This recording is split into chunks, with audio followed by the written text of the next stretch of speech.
আজকে বিশাল একটা ভূমিকম্প অনুভূত হলো। কোরআনের আলোকে জানতে চাই যে কি ধরনের অপরাধে লিপ্ত হলে এই ধরনের আযাব দেন আল্লাহ রাব্বুল আলামিন।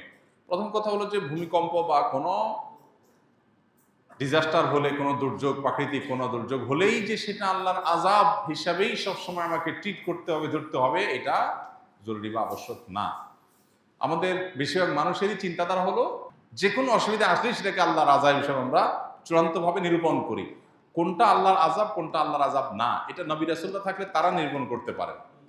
যে কোনো বিপদ আপদ, যে কোনো মুসিবত আল্লাহর পক্ষ থেকে পরীক্ষা হতে পারে, আবার আযাব হতেও পারে। এখন কোনটা আযাব, কোনটা আল্লাহর পক্ষ থেকে পরীক্ষা, কোনটা আল্লাহ কি জন্য করেছেন সেটা তো আমি জানি না। আমি কিভাবে নিরূপণ করব? একজন মানুষের জীবনে বিপদ এসেছে, কোন একটা বিপদ এসেছে, হতে পারে তার এই বিপদটা তার মর্যাদা বৃদ্ধি করবার কারণ, হতে পারে তার এই বিপদটা পরীক্ষা স্বরূপ, হতে পারে তার এই বিপদটা তার কোনো পাপের ফসল। কিন্তু আমি বলে দিতে পারি না চূড়ান্তভাবে যে এটা পাপের ফসল অবশ্যই। এই জিনিসটা আমাদের মাথায় রাখতে হবে। অনেক সময় দেখা যায় সমাজে একজন মানুষ বিপদে পড়ছে, তখন আমরা ধরে নিই যে নিশ্চয়ই কোনো খারাপ কাজ করছে, নাহলে বিপদ হলো কেন। অথচ খারাপ কাজ করলেই শুধু কি হয় না, বিপদ হয় না। এই জন্য এটা একটা মৌলিক বিষয় আমাদের মাথায় রাখতে হবে। দ্বিতীয় কথা হলো, ভূমিকম্প পৃথিবীর সেই প্রাচীন কাল থেকে, শুরু থেকেই নানা সময় হয়েছে। কোরআনে কারিমে একটা সূরা আছে, সূরা জিলজাল, নাম হলো ভূমিকম্প। সূরার নামই হলো ভূমিকম্প। সৃষ্টি জগৎ যে ধ্বংস হয়ে যাবে মহাপ্রলয়ের মাধ্যমে, যেটাকে কোরআনে বিভিন্ন জায়গায় আস-সাআহ বলা হয়েছে, সেই মহাপ্রলয় বা বিশেষ মুহূর্ত, যেটা সৃষ্টি জগতের ধ্বংসের মুহূর্ত, সেই মুহূর্ত শুরু হবে যে সমস্ত বিষয় দিয়ে, এর মধ্যে একটা হলো ভূমিকম্প। কিয়ামতের বড় যে 10টি আলামত আছে, এর মধ্যে একটা আইটেম হলো ভূমিধস। একটা পূর্বে একটা পশ্চিমে মহা বড় ধরনের ভূমিধস হবে। আবু রাদিয়াল্লাহু তাআলার একটা রেওয়ায়েত আছে, যে রেওয়ায়েত থেকে বোঝা যায় কিয়ামতের আগে এমন ভূমিকম্প হবে যে পৃথিবীতে মানুষের থাকার মাথাগত আবার কোনো জায়গা, কোনো ঘর খুঁজে পাবে না মানুষ, সব পড়ে শেষ হবে, অর্থাৎ সিস্টেম ভেঙে পড়বে। তো ভূমিকম্পের বিভিন্ন রূপ আছে, তবে কিয়ামতের কাছাকাছি সময়ে হাদিসে আসছে ওয়াতাকফিরুজ জিলজাল, ভূমিকম্পের পরিমাণ কিয়ামতের কাছাকাছি আসলে পরিমাণে বাড়বে, মাত্রা বাড়বে। এর বৈজ্ঞানিক বিভিন্ন ব্যাখ্যা আছে, কেন হয়, কি জন্য হয়। এই ব্যাখ্যারও গোড়ার ব্যাখ্যা বা এই ব্যাখ্যারও পেছনের কথা হলো যে আল্লাহ রাব্বুল আলামিনের ফায়সালা এটি হবে। যেমন এই যে অনেক বেশি ভূমিকম্পের পরিমাণ বেড়ে যাবে, এটা রাসূল সাল্লাল্লাহু আলাইহি ওয়াসাল্লাম বলেছেন ১৫০০ বছর আগে। তখন তো পৃথিবীতে এত ভূমিকম্প ছিল না। এখন আস্তে আস্তে দিন দিন যে বাড়ছে, ওনার কথা তো খাটছে। এখন হয়তো অনেক বৈজ্ঞানিক গবেষণা, বৈজ্ঞানিক অনেক সূত্র আমরা আবিষ্কার করতেছি।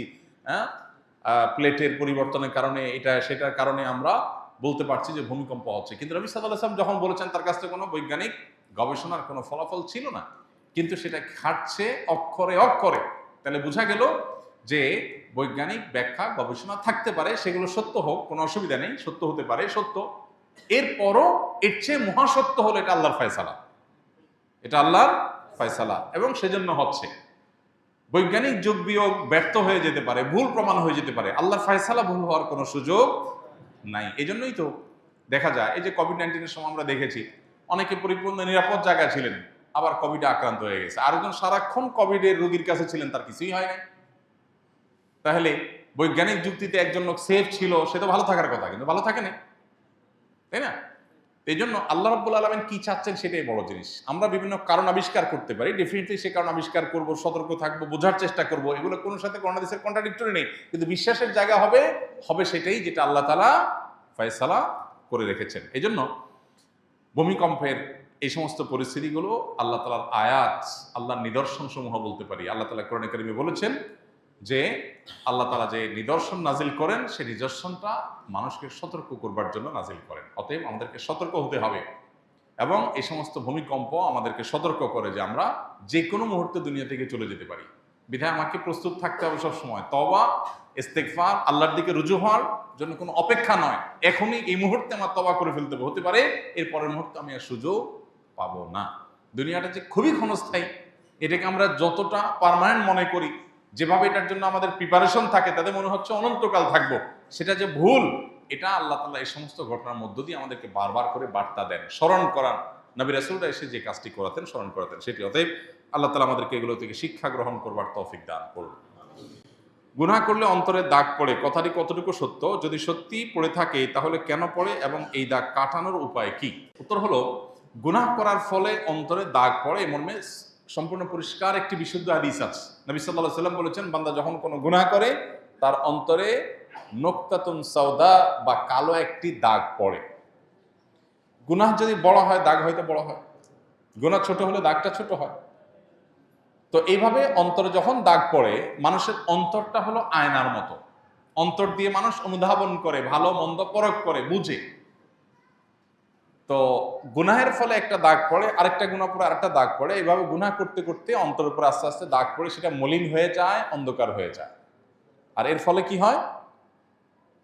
এই অন্তরে আর ভালো কিছু নিরূপণ করার শক্তি থাকে না। এই জন্য দেখবেন যারা পাপাচার করতে করতে করতে সব রকমের পাপ করে, নামাজ পড়ে না, গুনাহ করে, গান বাদ্য মাদক হারাম সব কিছুতে ডুবে থাকে, এই মানুষগুলো দেখবেন খুব সহজে সঠিক পথে ব্যাক করে না এবং তারা ভালো মন্দ বুঝতে পারে না। কারণ ওই যে একটা স্বচ্ছ আয়না, আমরা যখন চেহারা দেখি, চেহারার ভালো মন্দ দিকগুলো আয়না দেখা যায়, তখন আমরা ঠিক করি, ওইটা সংশোধন করি।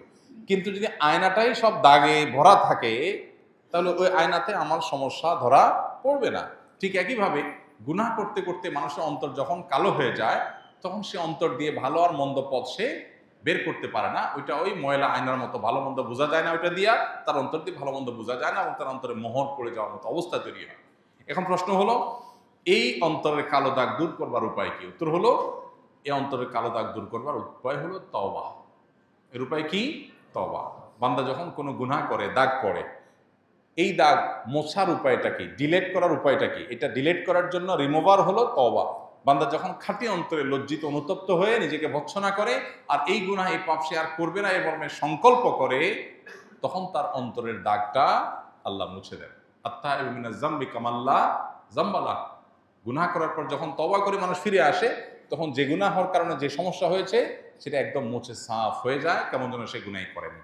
এই জন্য তওবাটা আমাদেরকে নিয়মিত করতে হবে এবং তওবা অব্যাহত রাখলে ইনশাআল্লাহ অন্তরটা পরিষ্কার হবে। আল্লাহ তাআলা কিয়ামতের ময়দানে জিজ্ঞাসা করবেন, অন্তরটাকে আমরা পরিচ্ছন্ন আনতে পারলাম কিনা। ইয়াউমা লা ইয়ানফা'ু মালুন ওয়ালা বানুন ইল্লা মান আতাল্লাহা বিকলবিন সালিম। আল্লাহর কাছে যে একটা ফ্রেশ অন্তর নিয়ে যেতে পারবে, সে কিয়ামতের দিন মুক্তি পাবে, আর না হলে মুক্তি পাবে না। এই জন্য অন্তরকে ফ্রেশ করার জন্য গুনাহ হলে সাথে সাথে তওবার রিমুভার দিয়ে মুছে ফেলতে হবে। অনবরত তওবা করে নতুন সংকল্প করে পরিবর্তিত হতে হবে। এই যে ভূমিকম্প গেল, একটা অ্যালার্মিং একটা বিষয়, একটা বার্তা।